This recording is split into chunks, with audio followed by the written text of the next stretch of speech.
What's up, everyone, and welcome back to the channel. Today, we're diving deep into a story that changed music, culture, and the world forever. We're talking about the birth of hip-hop. Now, you might think you know the story, but the real beginning is more than just a single moment. It's a powerful tale of creativity, community, and making something out of nothing. So, grab your headphones, because we're about to travel back in time. Our journey begins not in a fancy recording studio, but in the economically challenged streets of the Bronx, New York City during the 1970s. The Bronx was facing tough times. Buildings were burning, jobs were scarce, and for the young people growing up there, opportunities seemed few and far between. But in the midst of this hardship, a new culture was brewing. It was a response to their reality, a way to create their own joy and their own voice.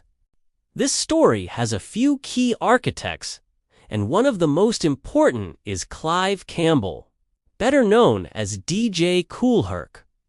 Herc moved from Jamaica to the Bronx as a teenager, and he brought a piece of his homeland's sound system culture with him.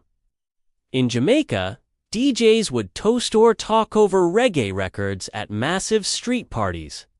Herc adapted this idea for the Bronx. He noticed that at parties, the crowd went wildest during the instrumental breaks of funk and soul, records the parts with just the drums and bass. They called it the get down part. This gave Herc a brilliant idea. What if he could extend that moment, using two turntables and two copies of the same record? He developed a technique he called the merry-go-round. He would isolate the break on one record, play it, and just as it was about to end, he'd switch over to the other turntable and play the exact same break. By juggling these breaks back and forth, he could create a continuous high-energy loop of pure rhythm. This, right here, was the blueprint for the hip-hop beat. The breakbeat was born. Herc's parties, held in the community room of his apartment building at 1520 Sedgwick Avenue, became legendary. This address is now officially recognized as the birthplace of hip-hop. But Herc wasn't just a DJ. He was a master of ceremonies. He'd grab the microphone and hype up the crowd, shouting out names and giving commands like, "B-boys, go down." Hoer, the B-boys and B-girls. They were the breakdancers. They were the kids who saved their best, most acrobatic moves for Herc's extended breaks. Breaking became the first expressive dance of this new culture, while Herc was pioneering the breakbeat. Two other figures were shaping the future of the DJ. Over in the Bronx river houses, a young innovator named Afrika Bambaataa was taking things in a different direction. Bambaataa was a former gang leader who saw the power of this new culture to bring people together. He founded the Universal Zulu Nation, a group dedicated to peace, unity, and having fun through hip-hop. Bambaataa had an incredibly diverse record collection. He would mix funk with rock, soca, and even theme songs from TV shows.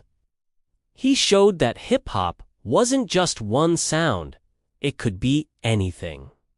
He broadened the sonic palette of the genre, proving that the only limit was the DJ's imagination. Then there was Grandmaster Flash, the scientist of the turntables. Joseph Sadler, aka Flash, was fascinated by the mechanics of the equipment.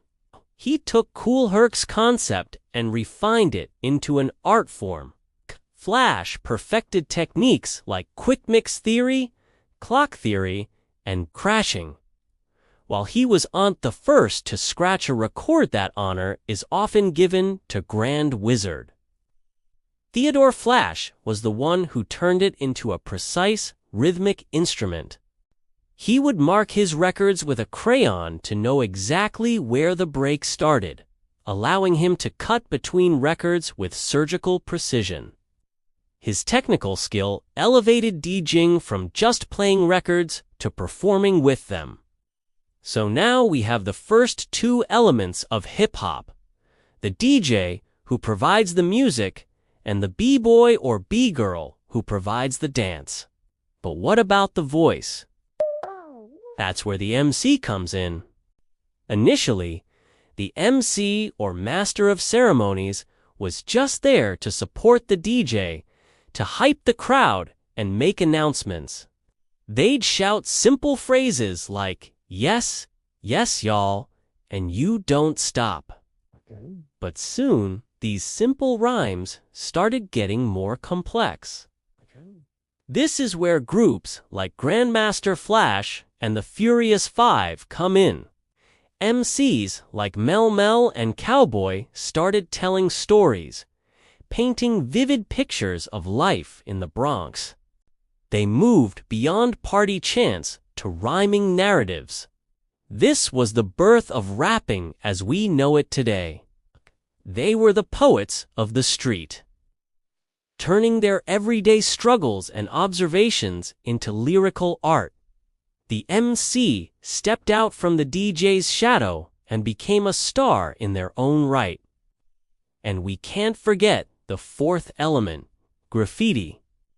Long before the music, the walls, trains, and buildings of New York City were canvases for a different kind of artist. Writers like Taki 183 and Phase 2 were creating elaborate, colorful murals or pieces across the city. It was a way to claim space, to make your mark, to say, "I am here." Graffiti was the visual language of this emerging culture, a vibrant expression of identity that ran parallel to the music and dance.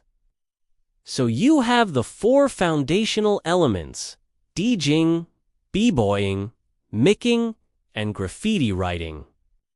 Together, they formed the culture of hip-hop. It wasn't created in a boardroom. It was born from the ground up, out of a need for expression and community in a place that society had largely forgotten. It was a party, a protest, and a new art form all rolled into one. The first hip-hop record to hit the mainstream was Rapper S. Delight by the Sugar Hill Gang in 1979. It was a massive hit and introduced the world to rapping. But it's important to remember that this record came years after the culture had already been thriving in the parks and community centers of the Bronx. It was the commercialization of a movement that was already in full swing. For the pioneers who were there from the beginning, this record was both a breakthrough and a bit of a controversy, as it was made by a group assembled by a record label, not by the originators from the Bronx scene.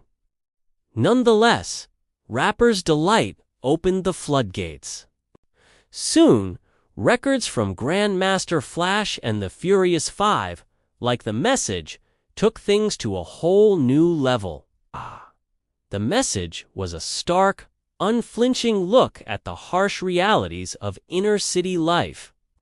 It proved that hip-hop could be more than just party music. It could be a powerful tool for social commentary. From those humble beginnings at 1520 Sedgwick Avenue, hip-hop has grown into a global phenomenon. It has influenced fashion, language, and art around the world.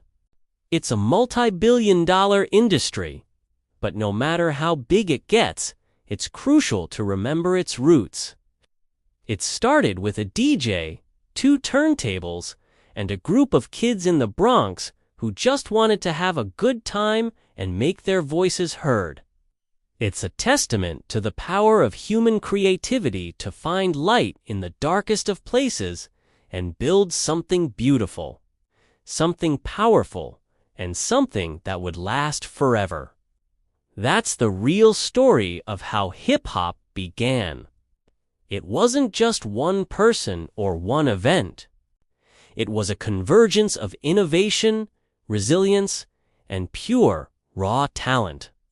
Thank you so much for joining me on this journey back in time. If you learned something new or enjoyed the video, please hit that like button, and don't forget to subscribe and turn on notifications so you don't miss our next deep dive. Let me know in the comments who your favorite hip-hop pioneer is. Till next time, stay curious and keep the music playing.